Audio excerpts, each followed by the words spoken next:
Good morning, everyone. Good morning, everyone here and on live stream. My name is Candace Witt, and I'm a prayer practitioner at Light on the Mountains. Let's just close our eyes and go within. I recognize the presence of that divine source, the infinite spirit, the creative expression of life right here, right now, in this space.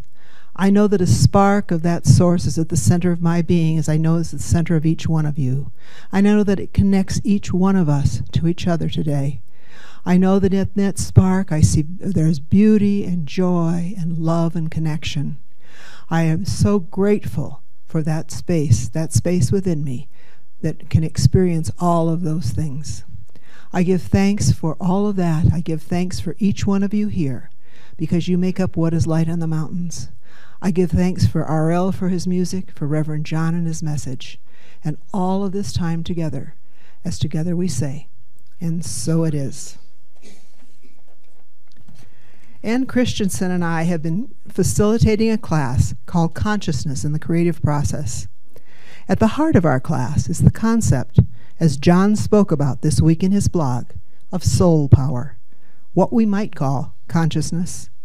And at the heart of the word soul is the concept of our essence, that part of us that is the center of our being, that place that is unique to each one of us, that place where each one of us can connect to the creative expression of life, our source, that place where we can make change happen.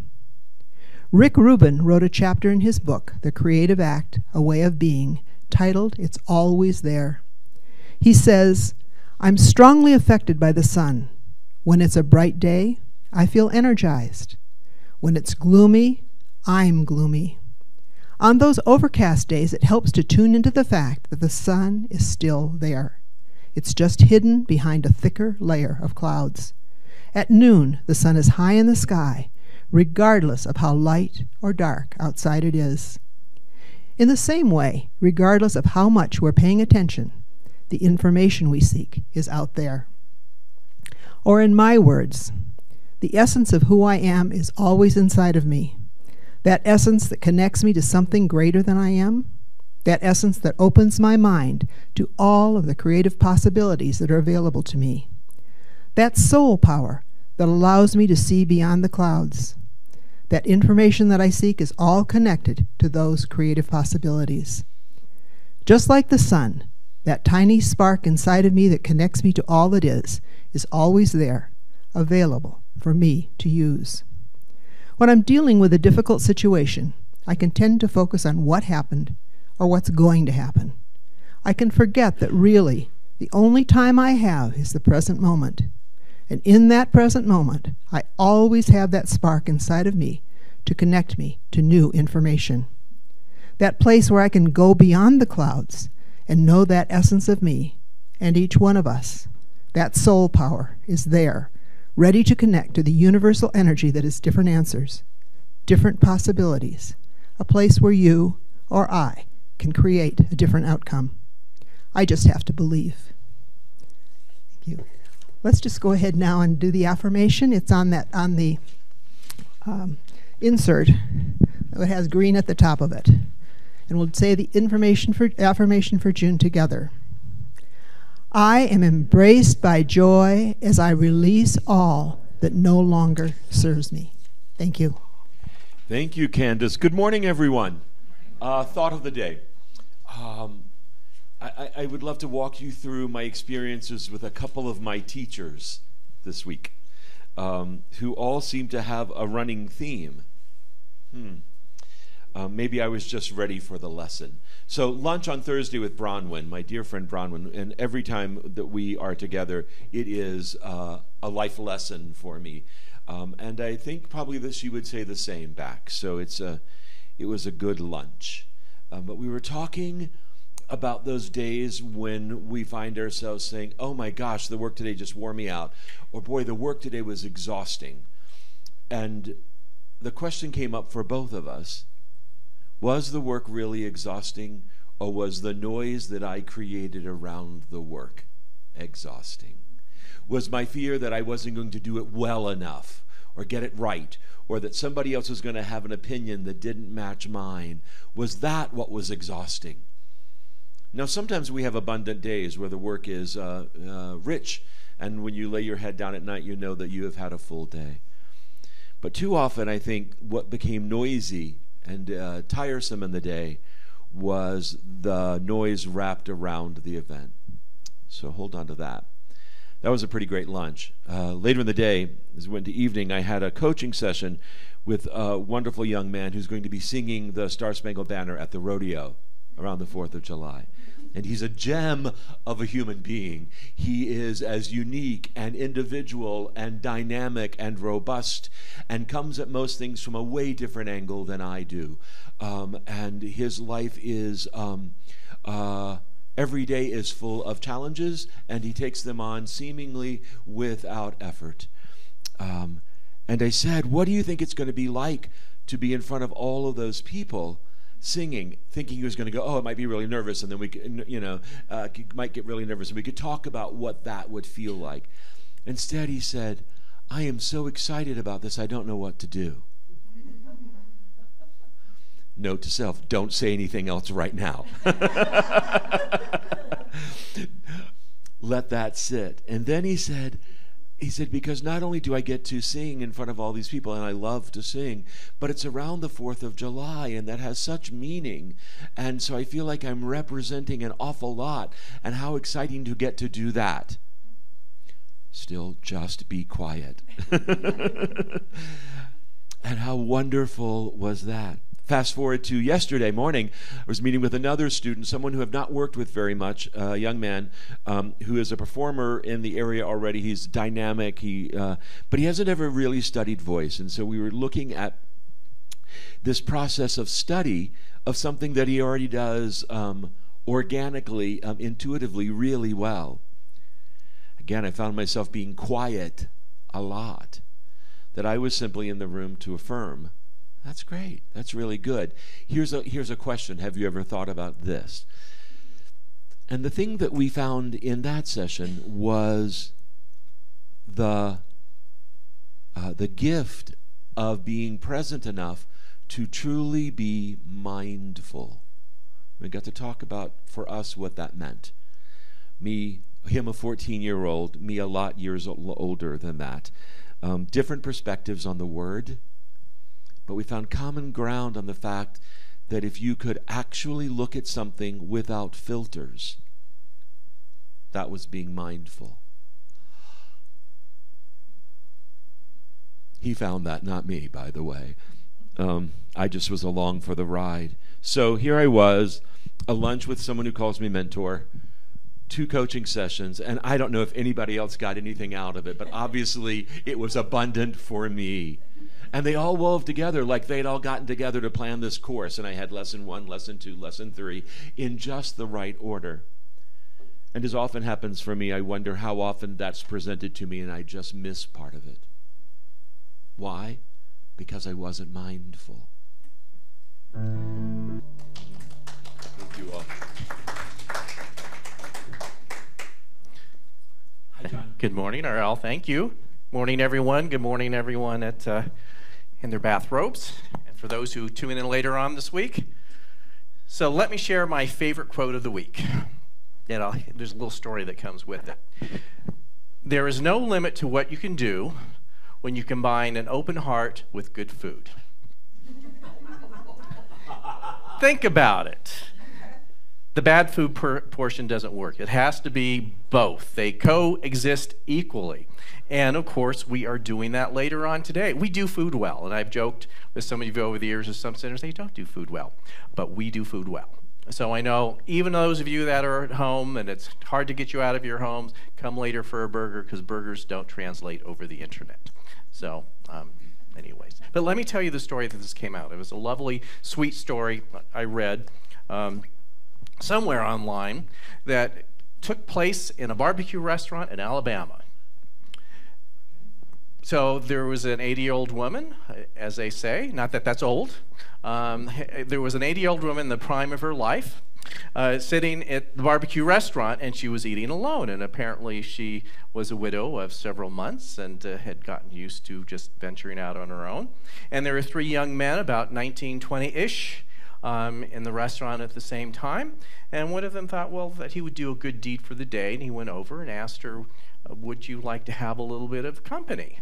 And before you know it, all 3 of the young men were there. And I think this was from the perspective of the first young man that approached the woman. And he said it wasn't too long before they felt like they were her grandchildren. And they continued the relationship beyond that. And it moved from being, I'm doing a good deed, to everyone being served wonderfully and starting a new relationship. And it involved an open heart, and I'm assuming pretty good food. So I think that's a lesson for all of us, that I think it does relate to our topic that I'm going to kind of hit from different parts today, of care for our soul, care for ourselves, of how do you approach and treat other people these days, especially if you don't agree with them. The household I grew up, there was this kind of rule. It was the rule of the honored guest. So my father made Archie Bunker look like a liberal. For those who can remember that, I think most of us are of an age that you've at least seen it on a repeat somewhere online. But once they crossed our threshold, they were an honored guest. You fed them, you gave them something to drink. You would never do anything to make them feel uncomfortable in our house. Of course, we might gossip about them once they left, but once they had crossed the threshold, they were an honored guest. And I was raised with this, and I think it rubbed off a bit. And I got all the antics that my father would say and do was like, oh. And so vocal about so many things that, like I said, my brother and sister and I in public would always be looking for like a table to duck under, you know, because it's like, oh my God, what is he saying now? But at home, it was different. Once you had guests in your home, it was different. So, as we approach other people in this time of the appearance of great polarity, start with the consciousness of whether you are in your own home or at the market, that they are an honored guest in your life, because they have crossed the threshold into your energy sphere here, and you are engaging them. And how might that change the engagement if you see them as an honored guest, not someone who is an adversary because they may feel or believe something differently than you do? I mean, just hold that. And I try to do that. And one thing I'm really very proud of, a compliment that came from not just me, but all of you, and this was a few years ago. Some woman who came to visit us one Sunday, she was one of our many thousands of guests who come to Sun Valley during the summer. And I don't remember what the topic was that day. But it was one of those days I said, let's talk about politics without talking about politics. You know what I mean? It's just like, let's talk about the issues or what they believe and the politician you don't like. Well, let's talk about the process of how we can do it in a civilized manner. And she met all of you and all that, and this one lady, and as she was getting ready to leave, she pulled me aside and she said, I just want to thank you. I said, oh, well, you're welcome. What for? She said that it's obvious, listening to me as well as talking to all of you over coffee, that most people here have a different political view than she does. But she says, I felt so respected and at home here. So I always think of that when we're like, that she felt respected and at home. So again, this giving care, I think, is so important. How can you have a conversation with someone if you're not willing to have them feel that they've been respected, even though you completely disagree with them? So as we segue into this idea, this care of the soul, this is the fourth Sunday of the month, I'm finally getting to it. So, of course, I was gone, but I had a couple, I had Sarah Gorham and then Wendy Collins, and I'll kind of recap what they did a little bit. So they had part one, part two, and I get to bring it home a little bit. But what is this idea? What is care of a soul? Especially this word soul is not a word that I use often. It has this kind of connotation possibly, depending on what religious upbringing you had, and it's maybe something that's a positive word for you or a negative word or like an old word that you just don't use anymore. And I really don't use it.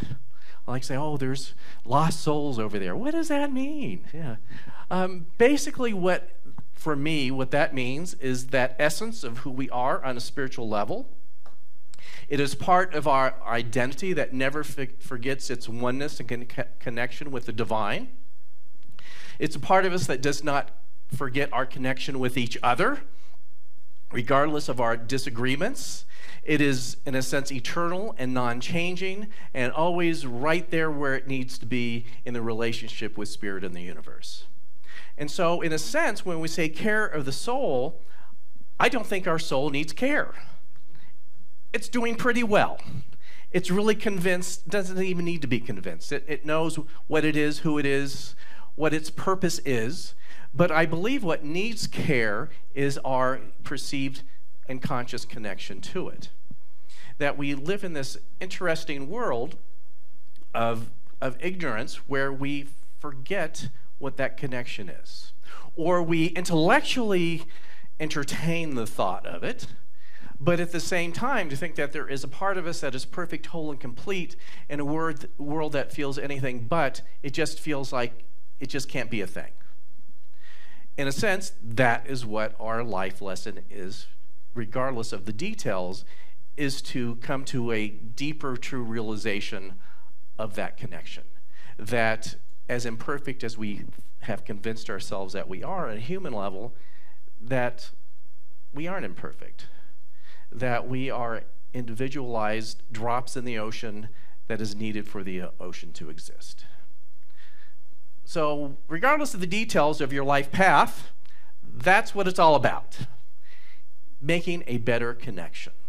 So Care for the Soul, and it is inspired by the book Care for the Soul by Thomas More. I think it came out in the 90s. It's a nice book. I'd recommend it. It's even one of those books you don't have to read from cover to cover. You kind of jump into it whatever the topic of the chapter just kind of calls to you. So, but it is going to this deeper well of understanding to bring out in this life that at times seemingly makes no sense. When we do things like affirmative prayer or meditation or contemplation, we are looking to go into that well, that reserve, that soul power, so to speak, that is there for us to draw on. So let's recap where we've been. So what I so loved about this month is after I got back from vacation is to listen to Sarah and to listen to Wendy Collins and get inspiration of my own, that I don't have to drive the bus every week, which is kind of great. So like I said, they kind of perfectly set up, and I hope that I'm not misrepresenting anything that was said, because here's a little secret. Many of you will come up to me after a Sunday talk and say, John, I was so moved when you said, and I know I never said it.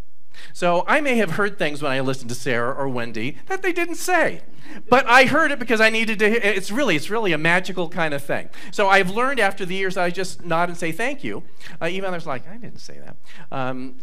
You hear what you need to hear. So Sarah was up first of the month, and I liked talking about how our life is meant to be a lesson for us. Again, in everything that you are in, whether it's positive or negative or anywhere in between that you would judge it, to say, well, what do I have to learn here? And that we often have two approaches in any situation, especially if it's a situation that's uncomfortable. It could be, what do I have to learn here? Or why is this being done unto me? Meaning almost like I'm just a victim here. How did that boulder fall on me? And really what that comes to is the universe a place here to support me in my growth and learning, or is it here to stump the human, basically? So you have to, and there's a whole process. So if you're going through a difficult moment, even if it's a 10-minute thing in the market that you're like, what's going on here? It's so easy to go to that thing that the boulder's being thrown onto me, as opposed to thinking, well, even in this small moment, what do I have to learn here? that's the moment where, again, we draw to this deeper power. And I think Wendy brought it to a next step that I really loved. And again, thinking of this whole thing that we have of life as being an inclusionary moment of it's all good, even when we think it's not. It all has something to offer us, even when we think it doesn't. So I don't know who were here for Wendy or listened to her at home. And if you didn't, listen to both these talks, because they're great kind of preludes of today. So she said that in a conversation with her friends, they came up with this interesting idea that everything we go through has three, she called it the 3 Gs. So it's like when it's the 3 something or others, you can remember it really well. So she said grief, gratitude, and God. And again, God is a weird word for some people, so I like how Emma Curtis Hawkins, who was a New Thought writer, she uses the word good, because power and presence of the divine is good. So everything is, in a sense, a combination of grief, gratitude, and good. And you say, well, why do we want to start with grief? Because we don't like that. But what does that mean? It means that in every human experience, not every, but most human experiences, there is a level of, I wish it had turned out differently. I mean, think about it. I'm not talking about the big grief necessarily. Like, I went to Costco this week. Didn't we all at some point? I bought a shirt. I should have bought a different size. And so now it's like, I got to return it, I'll give it to someone else. So it's such a minor thing, but it's an annoyance. I wanted to put on the shirt and wear this week. I can't. So part of that comes into the grief thing. Again, it sounds like whining, but it's like, okay, I wish it had turned out differently. As I was going between the 2 sizes, because I'm like on the cusp of a side here. It's like here, or here, here, or here. And you can't try them on at Costco. Have you noticed? They don't like you to run to their bathroom with that. So it's like here, here, here. Okay, I'll pick this one. And so it's like, it's an annoyance. So almost everything we have on a certain level, there's a little bit of annoyance. I'm going to my best friend, and I can't wait to see her or him, and it's wonderful, and I'm at a red light that won't just turn green. I'm annoyed. And it's funny how these great things, there's the grief level of, it's just a little bit annoying, or, I wish they'd kept their dog in the living room because they do, we like dogs, but not this dog. You know what I mean? Those little things that you think life would be so much better if those little nees didn't happen. But of course, there's the big grief things as well. And so there's a scale for that. But then we also have the opportunity to bring a sense of gratitude into that. And of course, gratitude can be difficult to understand. They say, well, why am I going to be grateful for the dog I don't like? Or why am I going to be grateful that I have to drive back to Twin to take the shirt in? Or why be grateful if you are truly in a moment of grief in your life and your family? But what that means is that you have the opportunity to dig the well a little bit deeper. Regardless of the difficulties you've had in your life, guess what? You woke up this morning, you were well enough to splash some water on your face and pull it together and get here. You may have some things waiting at home that you would prefer not to be there or to take care of. But you got here.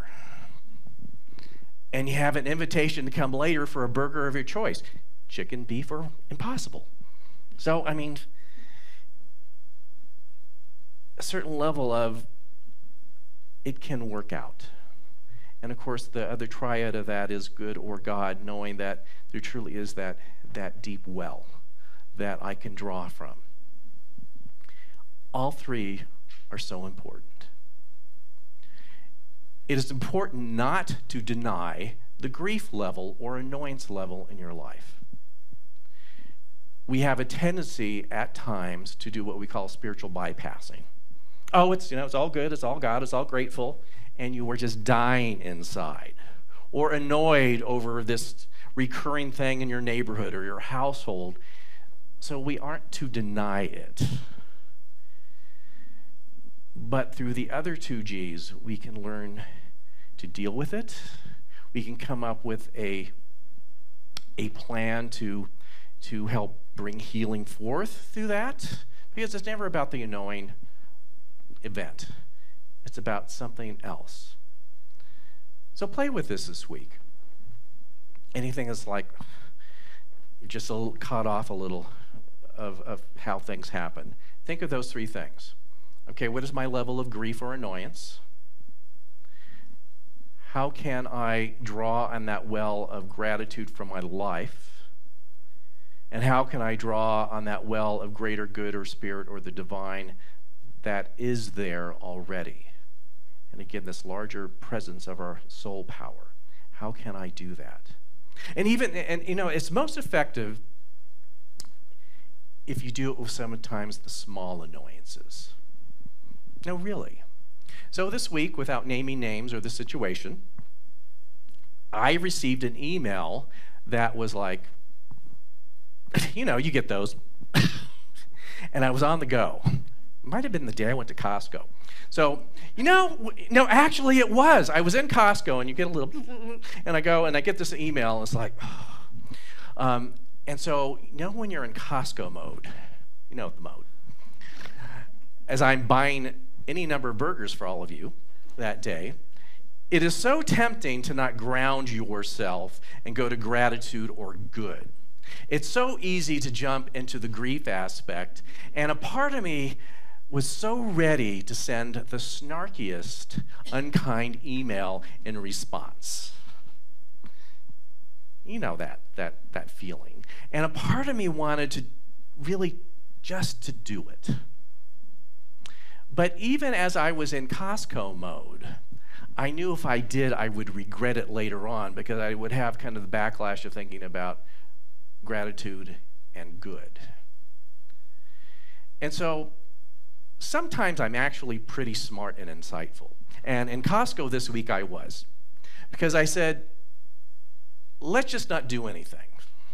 Let's just buy the burgers and the buns and all that I need to do, and I will deal with this later when I am maybe in a better frame of mind. And so in fact I thought I'm just not even going to look at these emails as they start to ping in my pocket. So by the time I got home, there was a series of emails from this person that each one was a degree further in the resolution of this.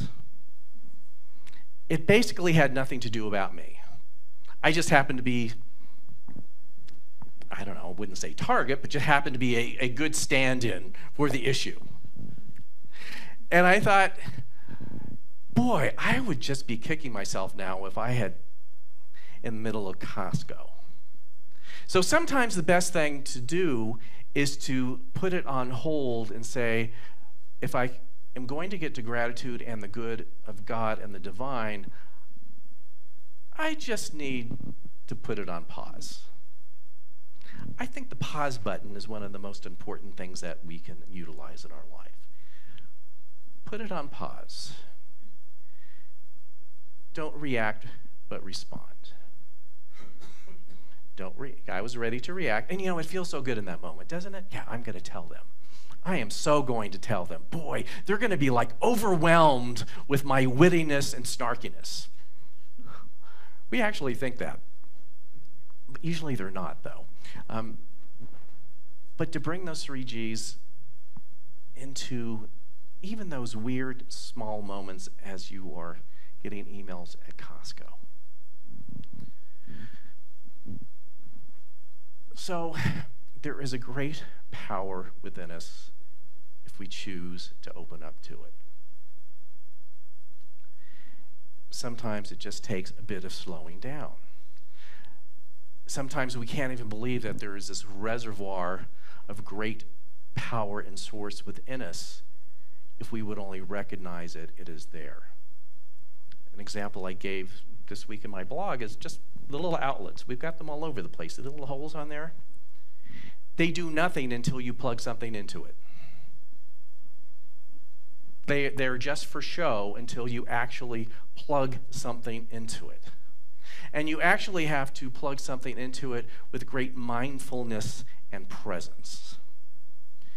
If you have ever been to a different part of the world and took your blow dryer and plugged it in to an AC to a DC, You're lucky to be alive. Congratulations. And you did not do it mindfully.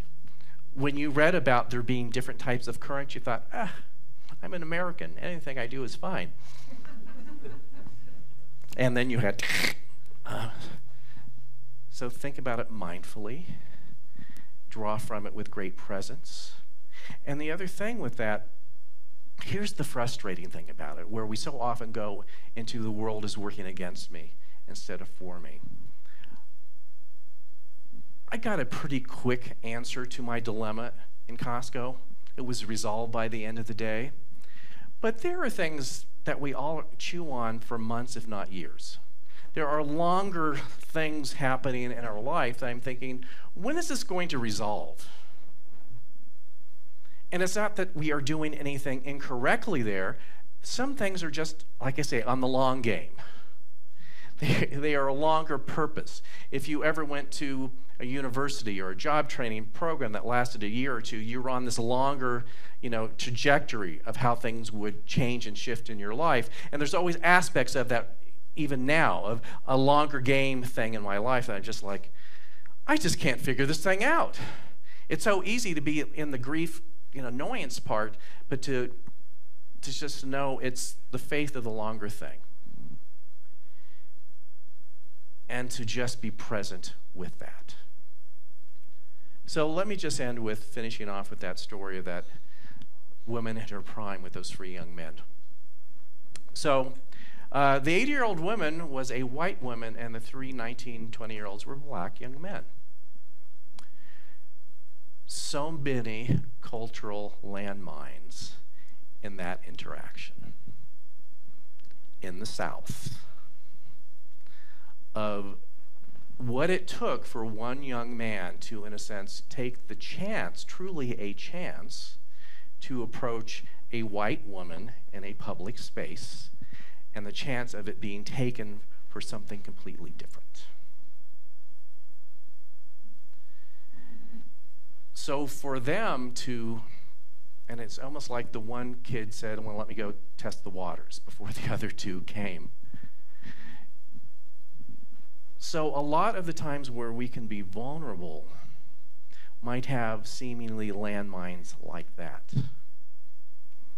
Should I? Can I? Would I? How could this be misunderstood?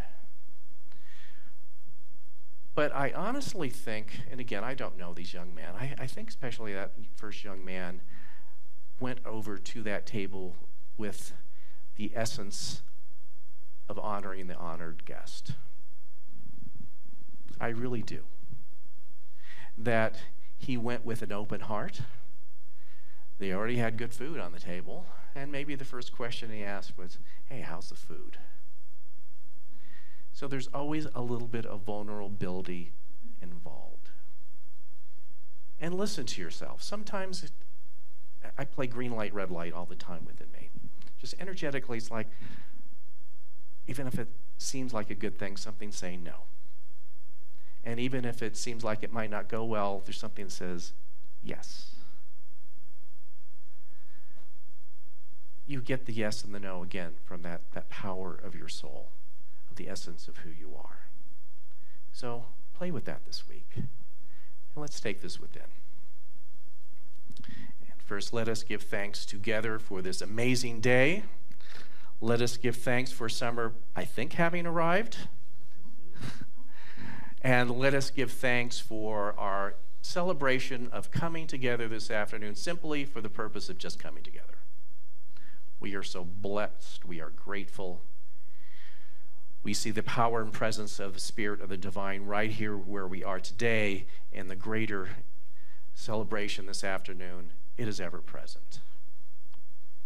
And so in this, we simply become conscious to our connection to our greater selves. We open our hearts. We are respectful for others. We honor the guests in our life even when they just walk into our energetic presence.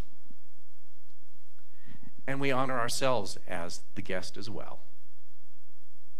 There is a level where we are perfect, whole, and complete, living in the presence of Spirit at all times.